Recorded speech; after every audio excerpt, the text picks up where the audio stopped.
Hello बच्चों, कैसे हो आप सब। उम्मीद करता हूँ सब बहुत अच्छे होंगे। आज हम नया लेक्चर लेकर आ गए हैं आयोनाइजेशन एनर्जी के ऊपर। चलो इसको हम कंप्लीट करते हैं, सारा डिस्कस करते हैं क्या है इसके अंदर हमें पढ़ना है।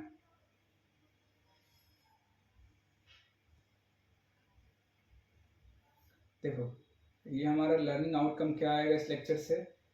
हम इसकी डेफिनेशन देखेंगे, ठीक है, इसके फैक्टर्स देखेंगे, कौन सा ट्रेंड फॉलो करता है, एक्सेप्शन क्या है इसके अंदर, इसके एप्लीकेशंस कैसे यूज़ करने हैं, PYQs कैसे आए हैं या फिर आएंगे आगे चल के।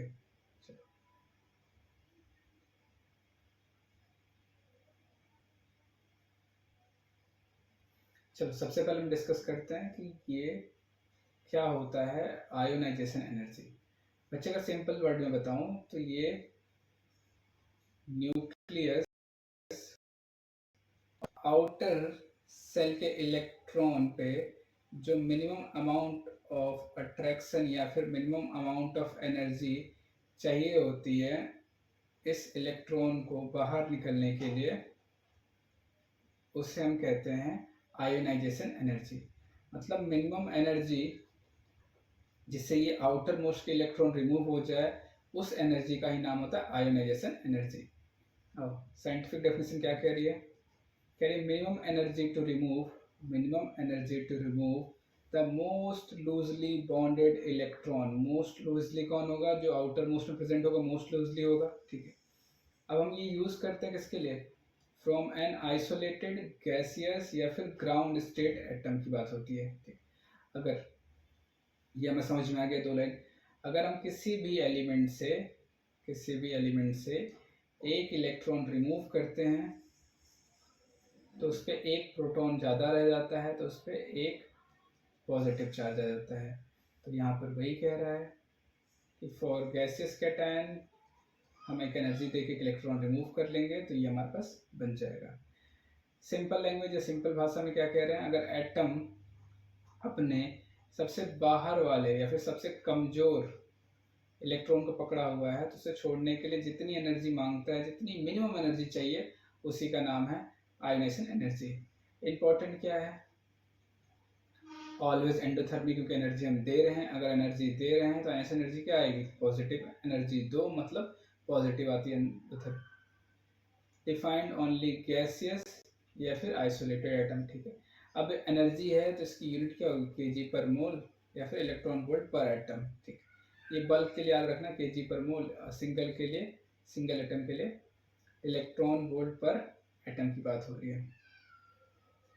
तो यहाँ से आपको एक बात क्लियर हो गई होगी कि अगर हमें लूजली बॉन्डेड इलेक्ट्रॉन को बाहर निकालना है तो जो एनर्जी देनी होगी उसे कहते हैं आयोनाइजेशन एनर्जी। अच्छा, ये एनालॉजी देख लो आप, वॉलेट और बैंक। वॉलेट क्या है, मतलब वॉलेट में पैसे बाहर चल निकले हुए हैं, लूजली है, खर्च कर सकते हो। बैंक लॉकर, लॉकर में अगर पैसे रखे हैं तो आप बार बार लॉकर पे जाओगे, मतलब बैंक जाओगे, वहां से पैसे निकाल के लाओगे, मुश्किल हो जाएगा, ठीक। एग्जाम्पल में पैसे अपने वॉलेट से निकालना इजी है, कम सुरक्षित है, मतलब लेस न्यूक्लियर पुल है। वही बैंक के पास निकालना मुश्किल होता है क्योंकि वहाँ पे हैवी सिक्योरिटी होती है, लेकिन दोनों में नहीं है, जिसमें ग्रिप की डिफरेंस है और वही उसमें इलेक्ट्रॉन की डिफरेंस होगी, ठीक। अब इसको कंपेरिजन करते हैं, वॉलेट मतलब आउटर इलेक्ट्रॉन, लॉकर मतलब इनर इलेक्ट्रॉन जो सेल के पास है। ये न्यूक्लियस से दूर है और न्यूक्लियस के क्लोज है। ये वेल सील्ड है, ये पुअर सील्ड है, ठीक। इसके पास वीक अट्रैक्शन है, लो आयन एनर्जी, इसके पास स्ट्रॉन्ग अट्रैक्शन है, हाई आयन एनर्जी। ये रिमूव हो जाएगा इजीली, ये नहीं होगा, ठीक। अब ये याद रखो वाई, जैसे कि मान लो मेरे पास लिथियम, बेरिलियम,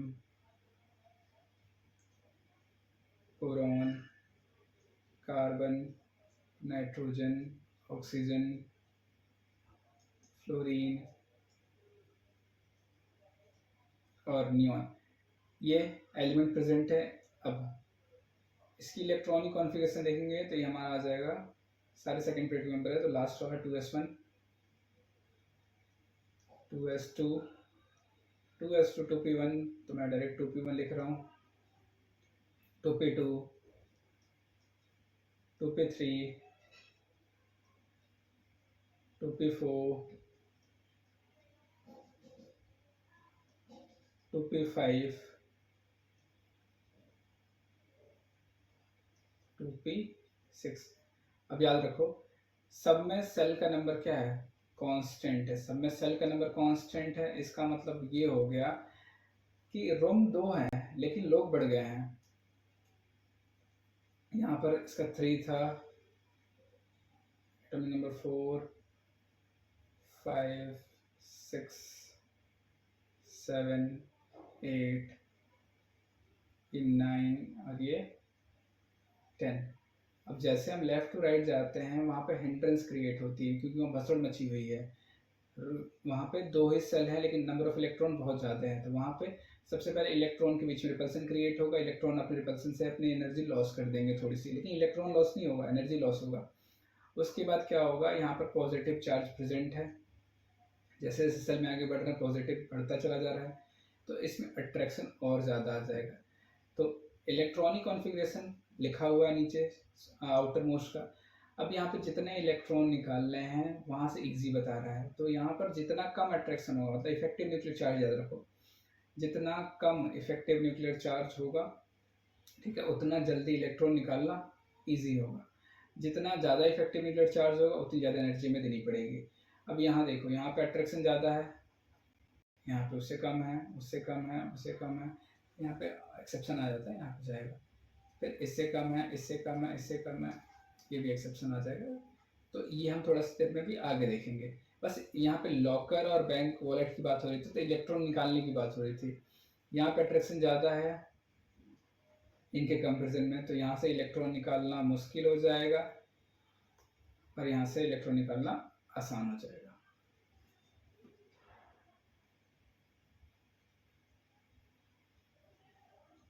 अच्छा देखो क्या कह रहा है, फैक्टर अफेक्टिंग आयनस एनर्जी। याद रखना लेफ्ट टू राइट जब हम जाते हैं पीरियड में, तो साइज क्या होती है, डिक्रीज होती है, ठीक है। साइज डिक्रीज होगी तो यहाँ पर इफेक्टिव न्यूक्लियर चार्ज बढ़ेगा। इफेक्टिव न्यूक्लियर चार्ज बढ़ेगा तो अट्रैक्शन बढ़ेगा। इफेक्टिव न्यूक्लियर चार्ज क्या होता है, आउटर से और न्यूक्लियस के बीच में जो अट्रैक्शन होता है उसे इफेक्टिव न्यूक्लियर चार्ज कहते हैं, ठीक है। तो अगर चार्ज बढ़ेगा तो आयनस एनर्जी अपने आप बढ़ जाएगी, चार्ज घटेगा, जेड इफेक्टिव अगर बढ़ रहा है तो अपने आप। तो ये देखो क्या कर रहा है, एटॉमिक रेडियस इनवर्सली प्रोपोर्शनल है, साइज बढ़ेगा तो अट्रैक्शन कम होगा, ठीक है। इलेक्ट्रॉन के पास वीकर पुल आ जाएगा, सर न्यूक्लियस वीकर पुल पर रहेगा। न्यूक्लियर चार्ज मतलब effective nuclear charge, red effective directly होगा, मोर प्रोटॉन स्ट्रॉन्ग पुल। शिल्डिंग इफेक्ट मतलब बीच में हिंड्रेंस आ जाना, जैसे मान लो यहाँ पर ये न्यूक्लियस है, इसके बीच में बहुत सारे सेल आ जाना। जितना ज़्यादा सेल बढ़ेगा साइज उतनी ज़्यादा बढ़ेगी, तो इन्वर्सली प्रोपोर्शनल होती है, इन्वर्सली प्रोपोर्शनल होगी। इनर ब्लॉक, नियर पुल। पेनिट्रेशन पावर डायरेक्टली होती है, ये जितना छोटा एसपीडीएफ पेनिट्रेशन। इलेक्ट्रॉनिक कॉन्फ़िगरेशन की बात करें, स्टेबिलिटी ऑफ आयनस एनर्जी, ठीक, हाफ फील्ड और फुल फील्ड में एक्स्ट्रा स्टेबल होता है, मतलब ये P3, P6, T5 और D10 ये ज़्यादा स्टेबल होता है, ठीक है। ये एग्जाम रूल आप देख लेना, जेईई मेंस और नीट में पूछा जा चुका है, ये इम्पोर्टेंट टॉपिक है। अच्छा ये रिलेशन दे रखा है एटॉमिक रेडियस वर्सेस आयनस एनर्जी। ये कह रहा है कि ये दोनों इनवर्सली प्रोपोर्शनल होते हैं। एटॉमिक रेडियस अगर बढ़ रहा है, सॉरी एटॉमिक रेडियस घट रहा है तो आयनस एनर्जी बढ़ेगी। अगर ये बढ़ेगा तो ये घटेगी।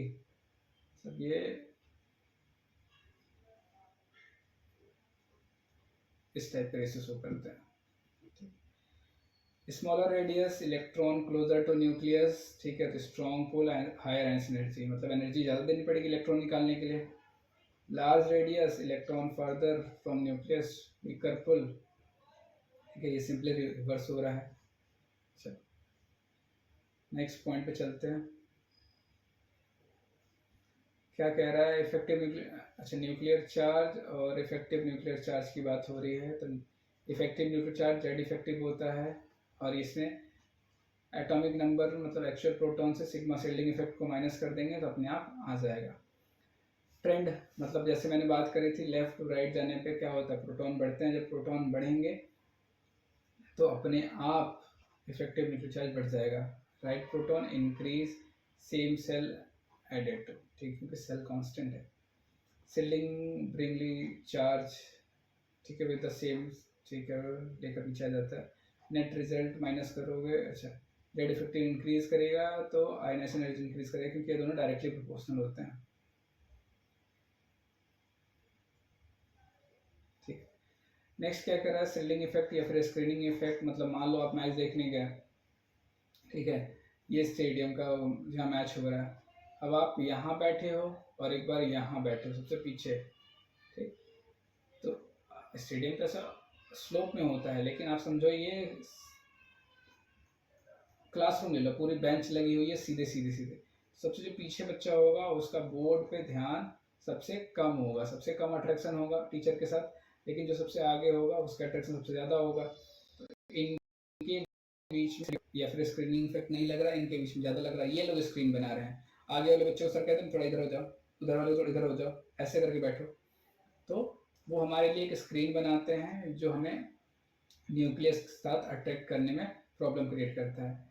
चलो क्या कह रहा है, इनर सेल इलेक्ट्रॉन रिपेल और block outer shell from nucleus, ठीक है। रेडियस रिड्यूस द पुल, मतलब अट्रैक्शन को कम करता है, जितना अट्रैक्शन न्यूक्लियस लगा सकता है आउटर मोस्ट इलेक्ट्रॉन पे, ये हिंड्रेंस क्रिएट करते हैं, एक तो रिपल्सन हो जाएगा, दूसरे सामने आ जाएंगे ताकि ये अट्रैक्ट हो पाए, वो ना हो जाए। More inner shell present, more shielding और lower ions energy. Inner shell strong shielding होती है, आउटर में वीक होगी।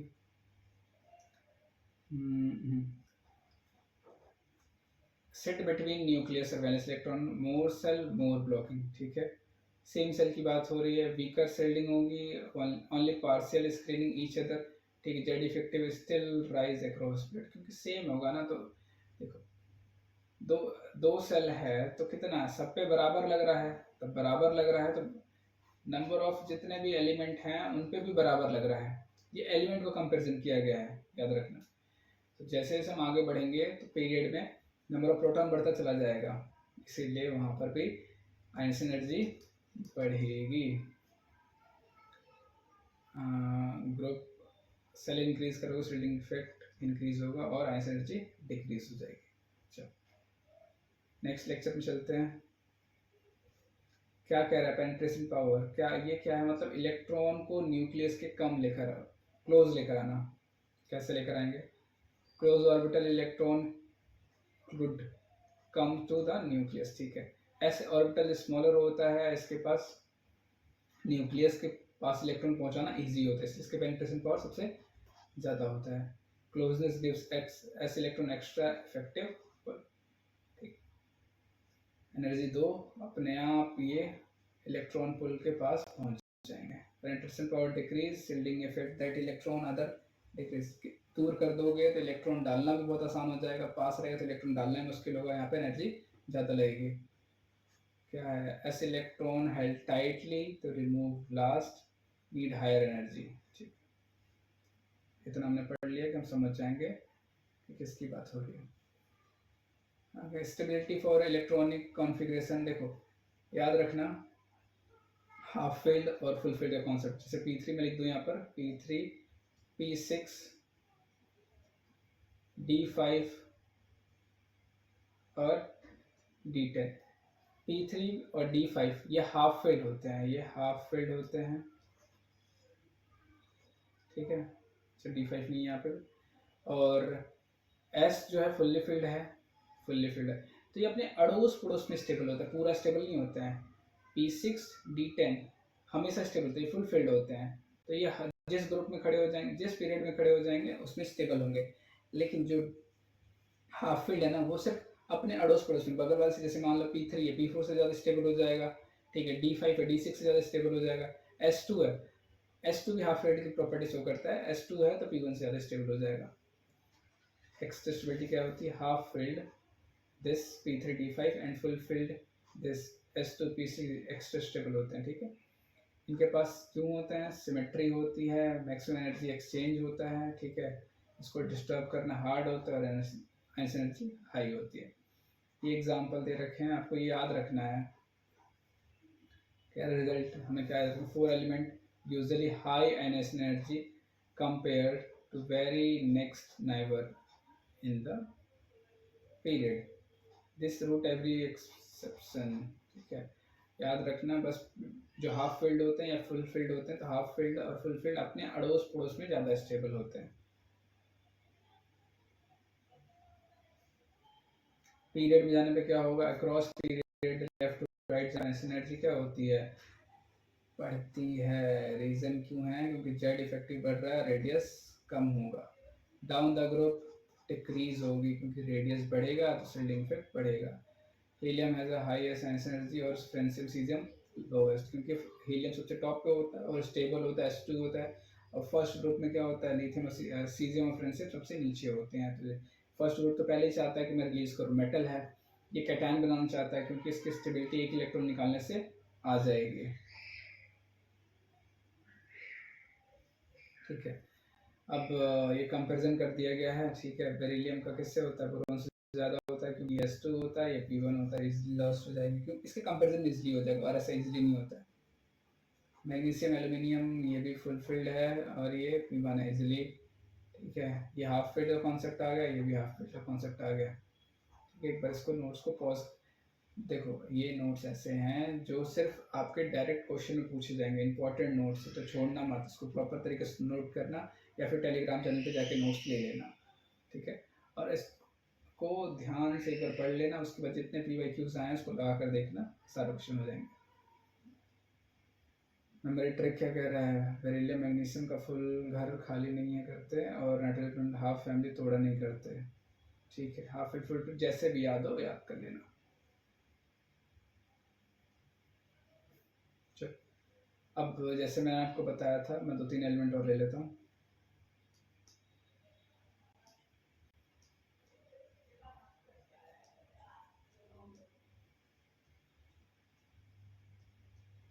ठीक, P3 3 2 1, ये P के हो गया, ठीक है। ये सारे P के हो गए। S2, ठीक है, S1।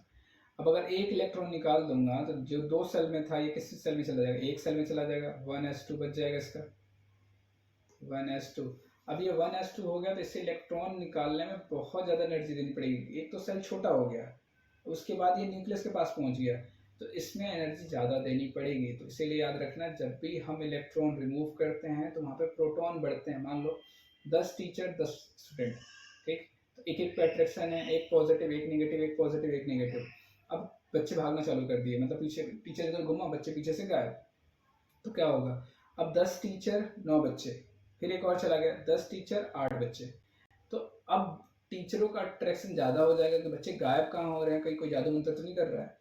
इस वजह से उन पे अट्रैक्शन ज़्यादा हो जाएगा, तो एक बच्चे को जाने के लिए उन दोनों बच्चों से ज़्यादा एनर्जी यूज़ करनी पड़ेगी। यही कह रहा है, removing electron from cation is harder than from neutral atom, ठीक है। न्यूट्रल मतलब दोनों बराबर होते हैं, कैटायन मतलब एक पॉजिटिव चार्ज बढ़ जाएगा, टीचर पॉजिटिव चार्ज होता है।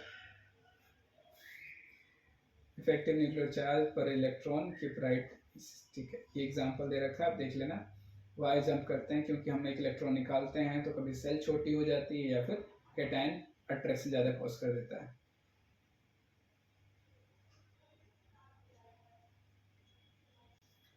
अच्छा, क्या कह रहा है? जेड इफेक्टिव, डी ब्लॉक और चलो, डी ब्लॉक एनोमली क्या कहती है और एफ ब्लॉक एनोमली क्या कहती है? कहता है पुअर शिल्डिंग होती है बाय डी इलेक्ट्रॉन देमसेल्फ, ठीक है।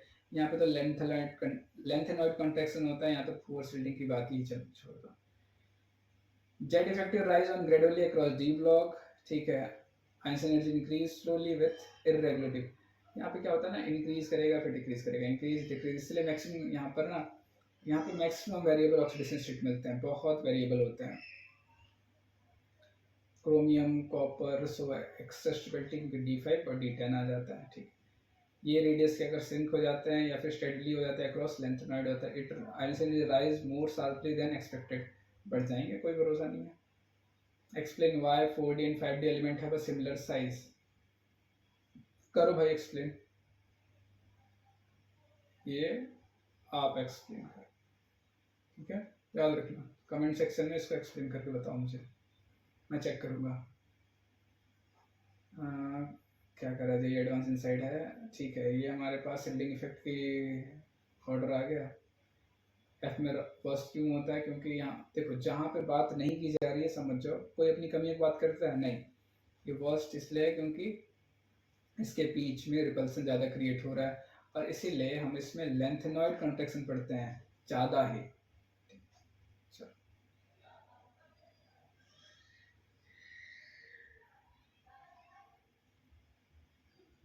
Next slide. अच्छा, ये फास्ट रिवीजन के लिए मेमोरी ट्रिक है, एक बार देख लेना। ट्रेंड डायरेक्शन क्या कर रहा है, राइट जाओ रॉकेट लाइक, अच्छा लेफ्ट सो नीचे जाओ नदी जैसा, कुछ नहीं याद रखना। पीरियड में क्या होगा, लेफ्ट टू राइट जाएंगे तो इंक्रीज करेगा, टॉप टू बॉटम जाएंगे तो डिक्रीज करेगा। खतरनाक है ट्रिक, ठीक है। ये एक्सेप्शन है, फुल घर खाली नहीं करते और हाफ घर थोड़ा नहीं करते। कहाँ था, पीछे पढ़ कर आए थे ना, हाँ ठीक है। एक्सेप्शन अच्छा है, फुल घर खाली नहीं करते और हाफ घर थोड़ा नहीं करते। एनपी क्या है, हाफ फैमिली अच्छा तोड़ना मुश्किल है, ठीक है। याद कर लेना कैसे भी, एसपीडीएफ, ठीक है।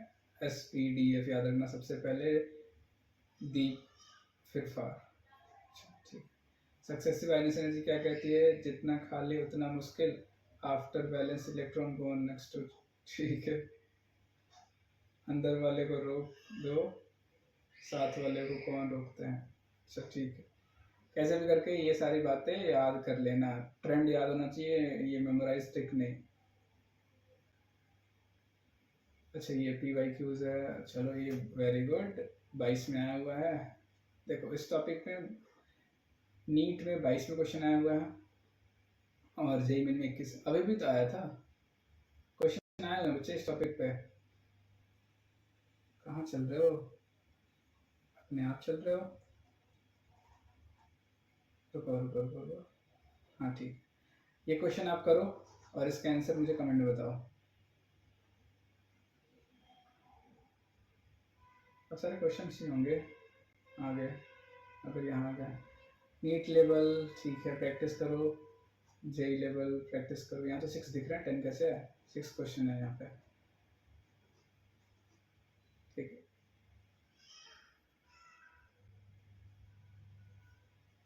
मोस्ट कॉमन मिस्टेक, कंफ्यूज मत होना, वैसे तो हो जाते हो, कोई बात नहीं। चलो एटॉमिक रेडियस क्या होगी, left to right decrease, Einstein energy increase, electron affinity increase, ठीक है। हाँ साइज ऑफ एटम, ये समझ में आ गया आपको, ये एनर्जी रिमूव हो गई है, ये ठीक है। चलो नेक्स्ट पे चलते हैं। अच्छा क्वेश्चन से सारे इधर से आपका क्वेश्चन से प्रैक्टिस सेट है, एक बार इसको देख लेना यहाँ से पीछे। टॉपिक हमारा यहीं तक था आज का।